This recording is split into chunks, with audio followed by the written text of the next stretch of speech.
Riverlands. Rob. And you'll marry one of Lord Walder's daughters. His mother said with some concern. The world stopped for Rob for a moment. He needed to cross the Green Fork and the twins were his best option. Arya was destined to marry a Frey boy too. It would have been unfair to use her as a token. Then it's done. We will cross the Green Fork tomorrow at first light. Theon nodded and left the tent to communicate the new orders. A raven came that day. Roose Bolton's forces were crushed near to the Ruby Ford and Jon helped them to retreat with the cavalrymen under his and Arthur's command. Jon's arrival was imminent, but he needed to move fast to break the siege of River Run, make the River Lords part of his army. Maybe, if they were lucky enough, they could capture the Kingslayer and make him his hostage. He walked out of the tent to see his men and saw Lord Wylie's Manderley arguing with his daughter, Lady Winifred Manderley, a fine beauty from White Harbor. Definitely she inherited her beauty from her mother. Wylie's Manderley was a fat and bald man with a mustache that made him look like a walrus. Rob saw the small Jon talking with Torrhen Karstark. Both men were laughing and drinking. He felt the necessity of drink with his men that night. He needed to wash the bad taste that his mother's words left on his mouth. Look at this. The young wolf has come to talk with us. The small Jon said as he rose his cup of ale to make a toast on his name. I would pay to see if those fucking Lannisters can drink with fair commanders like us, said Torrhen, and all the men gathered around the fire cheered Rob.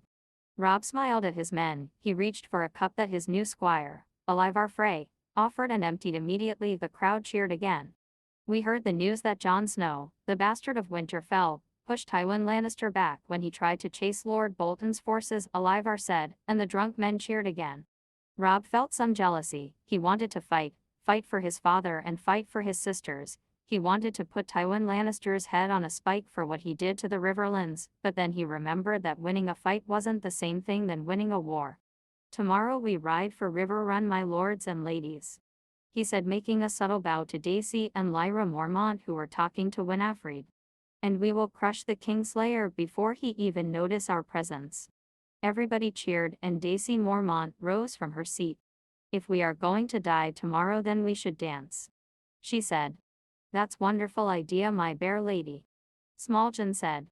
Rob saw how some of the men began to play their instruments. His people laughed and sang the songs, but among all the people he saw Winifred's eyes looking directly at his own. Rob felt all his blood running to his cheeks. He smirked at her, trying to not look nervous.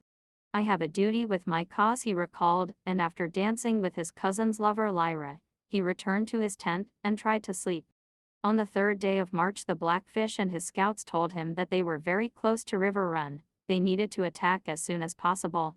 Rob organized his men. Everybody knew their orders. His archers took their positions surrounding River Run and the Whispering Wood. They had orders to shot down any raven that could send a message to the bulk of the Lannister army.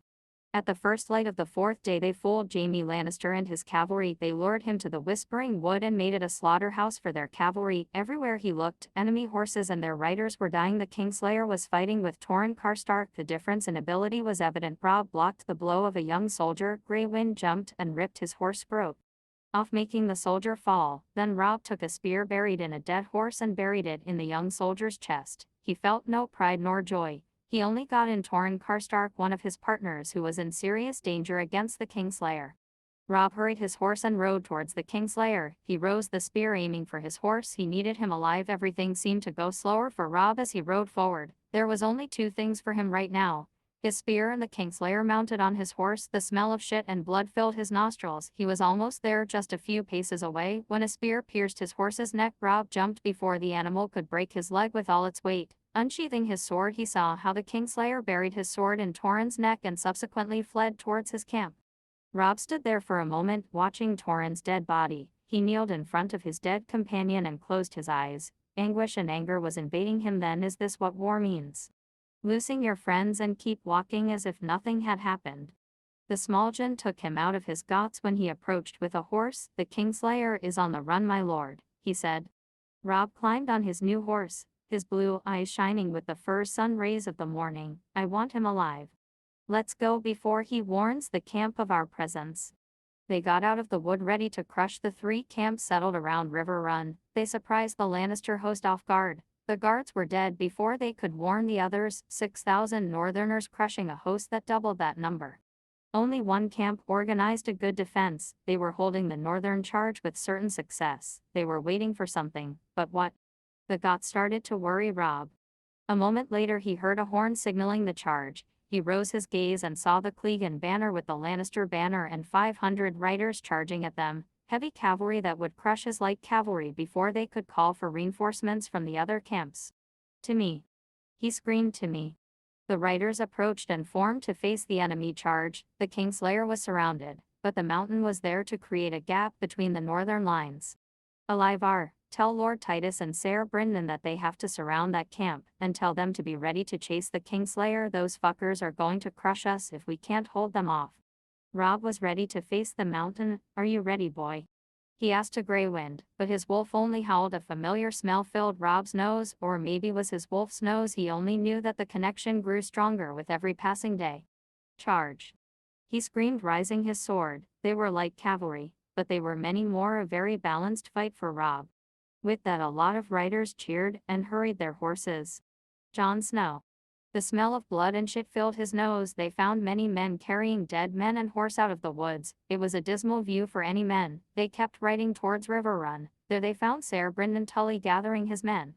Good, you come just in time. We need to surround those bloody fuckers before the Kingslayer escapes. The mountain has come with 500 men, heavy cavalry, the knight said, and returned to bark more orders to his men.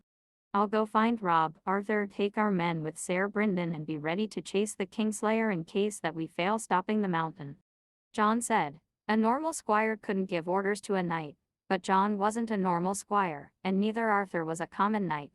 Arthur grabbed his armored shoulder before he could leave them. I can't let you go alone, boy. You're talking about stopping Ser Gregor Clegane, he said, worried, and turned to see Harry and Karstark barking orders to their men. Harry, go with Jon. Jon gave him a childish smile. Arthur was the most loyal man that he could have ever met, and the only fatherly figure that he ever had. We will be fine, uncle, he said, and turned to leave with Harrion, Ghost, and Caraxes. When they reached Robb's forces, they were already fighting the mountain. The sound of steel clashing against steel and the cries of horse and men dying filled the air. Go up, boy, give us some cover, he said to his young dragon. Immediately Caraxes spread his wings and rose in the air, giving a screech. The mist of the morning was vanishing in the green fields that surrounded River Run. Jon rode into the fray, trying to find Robb. He found him fighting, surrounded by his personal guard. Jon felt his fears vanishing from his head until he heard it. The mountain was standing right in front of Robb, giving blow after blow with his gigantic sword, making his way through the northern forces, a mad dog with only one purpose: kill Robb Stark, and Lyra and Daisy and all their friends. Robb, fall back, Lyra yelled before being knocked down from her horse by a Lannister soldier that wielded a warhammer.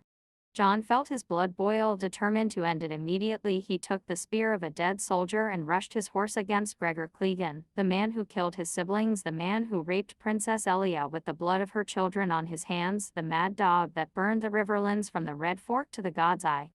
Ghost growled as they charged against the giant knight, blinded by anger and fury.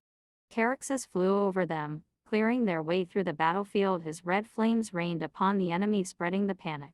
Robb was ready to face the giant knight's onslaught, but before he could swing his sword against him, Ghost stopped the charge, rushing into the horse's throat. The animal stumbled. Ser Gregor was ready to give Ghost a fatal blow when a spear pierced through his chainmail at his neck level. The blood spurted from his neck and helm. Jon's spear shattered into 1,000 pieces with the force of the impact. He didn't felt joy for killing the murderer of his siblings, but he certainly didn't feel pity for that monster that was laying on the ground, grasping his throat, trying to stop the bleeding. Caraxes' fire made the remaining soldiers surrender. They knew about the dragon, but didn't expect to find it there. They had won, but at what price?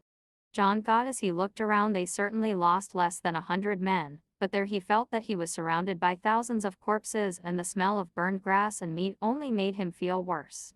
They rode back to River Run, Lady Catelyn's home. The main courtyard was full of Tully soldiers and some of the recently freed prisoners, Lord Edmure Tully among them. But what surprised Jon was Ser Brynden Tully, the Blackfish, and the man he kept on his knees. The golden armor gave him away immediately. Ser Jaime Lannister, the Kingslayer, was their prisoner. They won the day. Jon thanked the gods for that. Suddenly the screams of a woman made him turn around. They came from the tent where they were taking care of the injured. Daisy was there, Edric Karstark, and Lyra too. She could barely ride her horse after the battle. Jon walked inside the tent and saw how Daisy Mormont tried to wake up Lyra. Her eyes were closed and a thread of blood coming from her nose ran down her face. Jon was numbed, paralyzed, watching the grim scene. He looked up and saw the maester trying to take Daisy back on her bed. A lonely tear ran down his cheek as he got closer to his young lover. He sat beside her and took her hand. It was cold. "What happened?" he asked, his voice about to break as he caressed Lyra's brow. She looked calm, peaceful. "I saw her ride into the castle with the others. She received a heavy blow to the chest, my lord. Her ribs got shattered and pierced her lungs. She couldn't notice until it was too late already," the maester said, looking down. His blood was boiling again. Daisy's crying left an atmosphere of anguish inside the tent. Jon kneeled in front of her and, grasping her hands, he looked her directly in the eyes. "I'll make sure that she receives a proper burial, just like Torrhen and the others," he said. His eyes looked as dark as the night. "And I promise you in front of these men that I will out Tywin Lannister's head on a spike before this war is over." Daisy looked at him in shock. The young bastard squire that arrived at Bear Island disappeared in that moment. Robb Stark, the Kingslayer, was the most valuable hostage that they could have taken with him. They could ransom his sisters and his father. The King's Guard was a Lannister, there was no doubt about it. His golden hair and his smug, satisfied face made Robb's blood boil. The dungeon was dark. A lonely torch illuminated the dark room where Robb, the Blackfish, and Jaime Lannister were talking.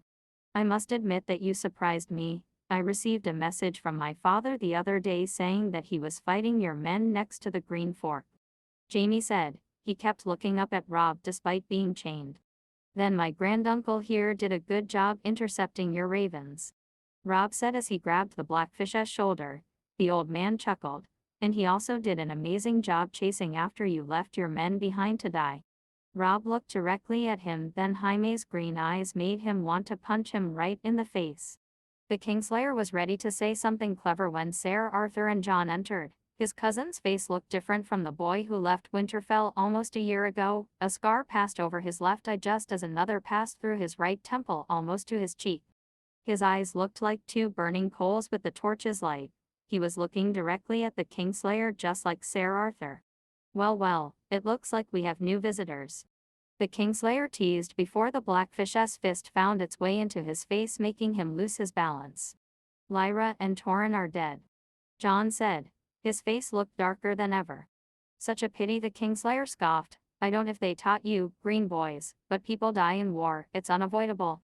You talk of war as if you were an experienced soldier." Ser Arthur's voice came from the dark of the dungeon out of the Kingslayer's sight.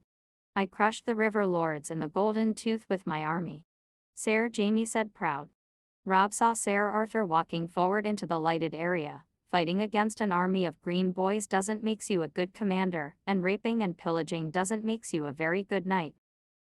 But what more can you ask for from Jaime Lannister? A man who stained his sword with the blood of the king who swore to defend." The Kingslayer was stunned after seeing Ser Arthur's face. Robb saw his green eyes filled with tears, ready to